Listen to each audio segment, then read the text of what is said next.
Welcome sa kusina ni Daria. Have a good day. Gagawa tayo ngayon ng spring rolls. Vietnamese spring rolls.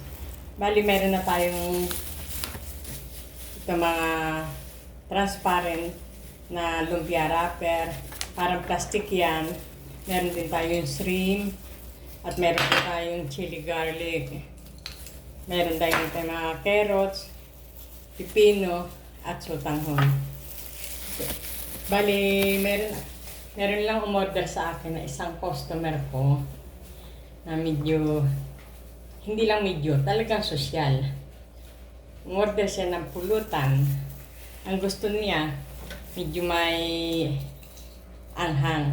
Kaya nilagyan natin ito ng chili garlic. Chili garlic. Nilagay natin itong carrots, pipino, at sotanghon.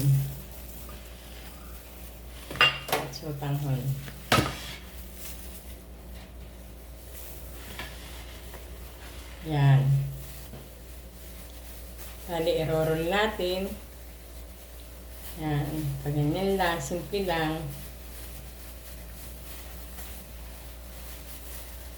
At lalagyan natin ng shrimp, hipon. Bali, ito, ni-steam ko na, inalis natin yung ulo. Dati gumawa na tayo, pero yung regular na Vietnamese spring roll, walang chili garlic. Ito, kasi gagawin na pulutan nila. Kaya sa pulutan ito, mapapa-shot puno ka. Ayan. Gawa na naman tayo. Dali lang yan gawin.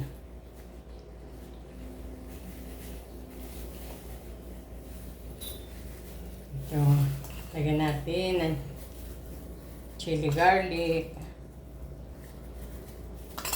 carrots uli, pipino, carrots, at sotanghon.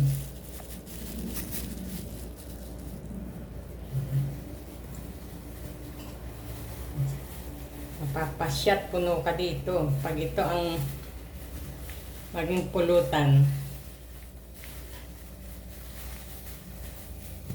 Then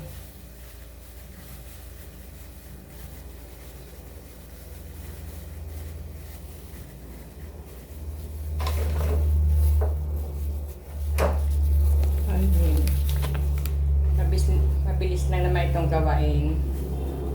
Kasi may umorder sa akin na 36 pieces pampulutan. Mapapasyat puno ka talaga pag ikaw ito ang iyong pulutan.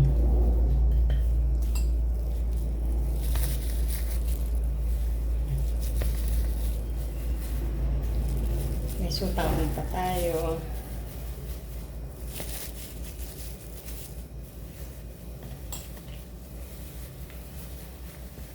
Then, ilarap natin.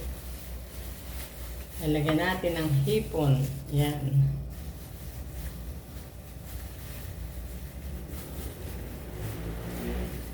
$36 pieces sa halagang, kasi ang 12 pieces 100 pesos, bali 300 pesos ito. Kaysa kumpara nung umorder kami sa isang restaurant sa BGC, 6 na piraso, 300 ang binayaran natin. Bali, ayan. Meron na tayong nagawa. Ayan.